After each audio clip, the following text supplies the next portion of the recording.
Hi friends, tunes of ലൈഫിലേക്ക് എല്ലാ ഫ്രണ്ട്സിനും സ്നേഹസ്വാഗതം. അപ്പോൾ ഇന്ന് കുചേല ദിനവുമായി ബന്ധപ്പെട്ട് കുറച്ച് കാര്യങ്ങൾ നിങ്ങളുമായി ഷെയർ ചെയ്യാനാണ് ഞാൻ വന്നത് കേട്ടോ. അപ്പോൾ ധനുമാസത്തിലെ ആദ്യത്തെ ബുധനാഴ്ച, അതായത് ഈ മാസം 18-ാം തീയതി ബുധനാഴ്ചയാണ് കുചേല ദിനമായി ആചരിക്കുന്നത്. അപ്പോൾ ഇത് എല്ലാവർക്കും ഞാൻ പറയാതെ തന്നെ അറിയാവുന്ന കാര്യം തന്നെ ആയിരിക്കും. കഴിഞ്ഞ വർഷവും കുചേല ദിനത്തിൽ ഞാൻ നമ്മുടെ നെയ്യാറ്റിൻകര ശ്രീകൃഷ്ണ സ്വാമി ക്ഷേത്രത്തിൽ പോയി അവൽ വെച്ച് അവൽ കിഴി നൈവേദ്യമായി ഭഗവാന് സമർപ്പിച്ച് പ്രാർത്ഥിച്ചിരുന്നു. ഈ വർഷം അമ്പലത്തിൽ പോകണമെന്നുണ്ട്. ഭഗവാൻ അനുഗ്രഹിച്ച് എല്ലാം അങ്ങനെ തന്നെ നടക്കട്ടെ എന്ന് പ്രാർത്ഥിക്കുകയാണ്. ഒപ്പം എൻ്റെ എല്ലാ ഫ്രണ്ട്സിന് വേണ്ടിയും പ്രാർത്ഥിക്കുന്നു കേട്ടോ. അപ്പോൾ നമുക്കെല്ലാവർക്കും അറിയാം, സാന്ദീപനി മഹർഷിയുടെ ആശ്രമത്തിൽ നിന്നുള്ള വിദ്യാഭ്യാസം പൂർത്തിയാക്കി സുദാമയും ശ്രീകൃഷ്ണ ഭഗവാനും ജീവിതത്തിൻ്റെ രണ്ട് വഴികളിലേക്ക് തിരിഞ്ഞു പോവുകയാണ്. അപ്പോൾ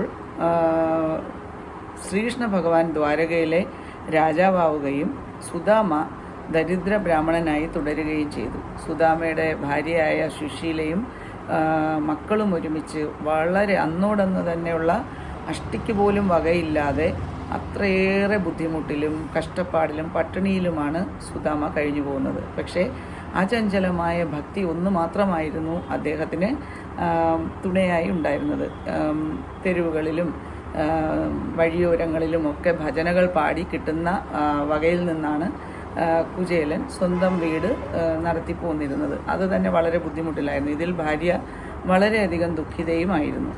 അപ്പോൾ എന്താണ് ഈ കുചേലൻ എന്ന പേര് വരുന്നത്? സുദാമയ്ക്ക് കുചേലൻ എന്ന കുചേലൻ എന്ന് വെച്ചാൽ കീറി പറഞ്ഞ വസ്ത്രങ്ങൾ ധരിക്കുന്ന ആൾ, അല്ലെങ്കിൽ മുഷിഞ്ഞ വസ്ത്രം ധരിച്ച വ്യക്തി എന്ന അർത്ഥത്തിലാണ് കുചേല.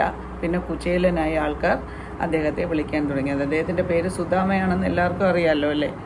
അപ്പോൾ ബ്രഹ്മത്തെ അറിയുന്നവനാണ് ബ്രാഹ്മണൻ എന്നും പറയുന്നുണ്ട് അല്ലേ. അപ്പോൾ ഇവിടെ ബ്രാഹ്മണനായിരിക്കുന്ന സുദാമ വളരെയധികം ദിവസങ്ങൾ തള്ളി നീക്കുകയാണ്. അപ്പോഴാണ് ഒരു ദിവസം കുചേലൻ്റെ ഭാര്യ പറയുന്നത്, നിങ്ങളുടെ സുഹൃത്തുണ്ടല്ലോ ഭഗവാൻ ശ്രീകൃഷ്ണൻ, അദ്ദേഹത്തെ ചെന്ന് കാണുകയാണെങ്കിൽ നമ്മുടെ കഷ്ടപ്പാടിനെല്ലാം ഒരു അറുതി ഉണ്ടാവുമല്ലോ എന്ന്. അപ്പോൾ കുചേലൻ പറയുന്നു, നമ്മളുടെ ഈ അവസ്ഥ, ഇത്രയും പരിതാപകരമായ നമ്മളുടെ അവസ്ഥ, നമ്മൾ അവിടെ പോയി ഭഗവാനെ കണ്ടാൽ ഭഗവാൻ നമ്മളെ കണ്ട് തിരിച്ചറിയുമോ എന്ന് പോലും എനിക്കറിയില്ല. മാത്രമല്ല, നമ്മൾ അങ്ങനെ ഒരു കൂട്ടുകാരനോട് പോയി നമ്മുടെ ബുദ്ധിമുട്ടുകൾ പറയുന്നത് ശരിയായ കാര്യമാണോ എന്ന് ഭാര്യയോട് പറയുന്നു. പക്ഷേ ഭാര്യയുടെ കഷ്ടപ്പാടല്ലേ, വിശപ്പിനേക്കാൾ വലിയ വേദന വേറൊന്നില്ല എന്ന് പറയുന്നത് പോലെ നമ്മുടെ പട്ടിണി മാറണമെങ്കിൽ നിങ്ങൾ ഭഗവാൻ കൃഷ്ണനെ പോയി കണ്ടാലേ മതിയാവൂ എന്നുള്ള ഭാര്യയുടെ നിരന്തരമായ പ്രലോഭനങ്ങൾക്ക് വശംവദനായി ശ്രീകൃഷ്ണനെ കാണാൻ തന്നെ കുചേലൻ തീരുമാനിക്കുന്നു. പക്ഷേ പോകുമ്പോൾ എന്തെങ്കിലും കൊണ്ടുപോകണമല്ലോ. നമ്മൾ അധ്യാപകരെ കാണാൻ പോകുമ്പോൾ, അല്ലെങ്കിൽ അതുപോലുള്ള വ്യക്തികളെ, പണ്ഡിതന്മാരെ, അങ്ങനെയുള്ള ഗുരുക്കന്മാരെ, അങ്ങനെയുള്ളവരെയൊക്കെ കാണാൻ പോകുമ്പോൾ എന്തെങ്കിലും വെറും കൈയോടെ പോകാൻ പാടില്ല എന്നൊരു ചൊല്ലുണ്ടല്ലോ. അപ്പം നമ്മളങ്ങനെ വെറും കൈയോടെ എന്ന് പറയുമ്പോൾ നമ്മുടെ കയ്യിലുള്ളത് എന്തോ ഒരു ഗുരുദക്ഷിണ പോലെ കൊണ്ടുപോകണം, അല്ലെങ്കിൽ നമ്മുടെ മനസ്സിനൊരു തൃപ്തിയില്ല എന്നുള്ളതാണ്. അപ്പോൾ ഈ കുചേലൻ്റെ ഭാര്യ പറയും, എൻ്റെ കയ്യിൽ നമുക്കൊന്നും കൊണ്ടുപോയി കൊടുക്കാനില്ല, പക്ഷേ ഒരു കിഴി അവിൽ ഉണ്ട്, അത് കല്ലും മണ്ണും ഒക്കെ നിറഞ്ഞ അവലാണ്. അത്ര വലിയ ശുദ്ധിയോ കാര്യങ്ങളോ ഒന്നുമില്ലാതെ അവിടുന്ന് ഇവിടുന്നുമൊക്കെ വാങ്ങിച്ചു കൊണ്ടുവന്നതാണ്. യാചിച്ച് വാങ്ങിച്ചു കൊണ്ടുവന്ന അവിൽ കിഴിയാണ് കൈവശമുള്ളത്. അത് കൈവശം വെച്ചുകൊണ്ട് കുചേലൻ ശ്രീകൃഷ്ണ ഭഗവാന്റെ കൊട്ടാരം നോക്കി യാത്ര തിരിച്ചു. യാത്രയിൽ പോകുന്ന വഴിയെല്ലാം ആലോചിച്ചുകൊണ്ടേയിരുന്നു, തന്നെ കണ്ടാൽ തന്നെ ഭഗവാൻ അറിയുമോ എന്നൊക്കെ. പക്ഷേ കൊട്ടാരത്തിൻ്റെ ദൂരെ നിന്ന് തന്നെ ഭഗവാൻ കാണുകയും ഓടി വന്ന് സതീർത്ഥ്യനെ കെട്ടിപ്പിടിക്കുകയുമാണ് ചെയ്തത്. അതിൽ അതിശയിച്ച കുചേലൻ കാണുന്നത്, കുചേലനെ അകത്തേക്ക് ആനയിച്ചു കൊണ്ടുപോയി പാദപൂജ ചെയ്യുന്നു. അതായത് പാദം കഴുകി വൃത്തിയാക്കി ഭാര്യ രുക്മിണിയും അതുപോലെ ശ്രീകൃഷ്ണ ഭഗവാനും ചേർന്ന് പാദങ്ങൾ കഴുകി വൃത്തിയാക്കി പാദത്തിൽ പുഷ്പങ്ങൾ അർപ്പിച്ച് അദ്ദേഹത്തെ ചന്ദനം പൂശി ഇത്രയും ഒരു ആതിഥ്യ മര്യാദയോടുകൂടി സ്വീകരിച്ചിരുത്തി താൻ പറയാതെ തന്നെ തൻ്റെ അവൽക്കിഴി മനസ്സിലാക്കി അതിൽ നിന്ന് എടുത്ത് കഴിക്കുകയുമാണ് ചെയ്യുന്നത്. അങ്ങനെ പക്ഷേ അപ്പോൾ പോലും കുചേലൻ ഒരു പ്രാവശ്യം പോലും തൻ്റെ ഭാര്യ പറഞ്ഞ ആവശ്യങ്ങൾ കുചേലൻ ഭഗവാനോട് ചോദിക്കുന്നില്ല. എല്ലാം വിശ്രമിച്ച് പിറ്റേ ദിവസം പോകാനായി ഇറങ്ങുകയാണ്. ഇറങ്ങുമ്പോൾ എന്താ പറയുന്നത്, പോകാനായി ഇറങ്ങി ശ്രീകൃഷ്ണനോട് യാത്ര പറഞ്ഞ് നമ്മുടെ സുദാമ തിരിച്ചു പോവുകയാണ്. വഴിമധ്യേ സുദാമ ആലോചിക്കുകയാണ്, അയ്യോ, ഞാൻ എൻ്റെ ഭാര്യ പറഞ്ഞതുപോലെ ഭഗവാനോട് ശ്രീകൃഷ്ണനോട് യാതൊന്നും തന്നെ ആവശ്യപ്പെട്ടില്ലല്ലോ. എൻ്റെ ദാരിദ്ര്യത്തിനെക്കുറിച്ചുള്ള കഥയൊന്നും തന്നെ ഞാൻ അവിടെ പറയാതെയാണ് പോയത്. ഇനി ഞാൻ ഭാര്യയോട് പോയി എന്താ പറയുക, ഭാര്യ എങ്ങനെയായിരിക്കും ഞാൻ ഒന്നും പറയാതെ ചെല്ലുന്നതിനെ അഭിമുഖീകരിക്കുക എന്നൊക്കെ പറഞ്ഞ് വിഷമത്തോടുകൂടി തൻ്റെ ഭവനത്തിലേക്ക് നടക്കുകയാണ്.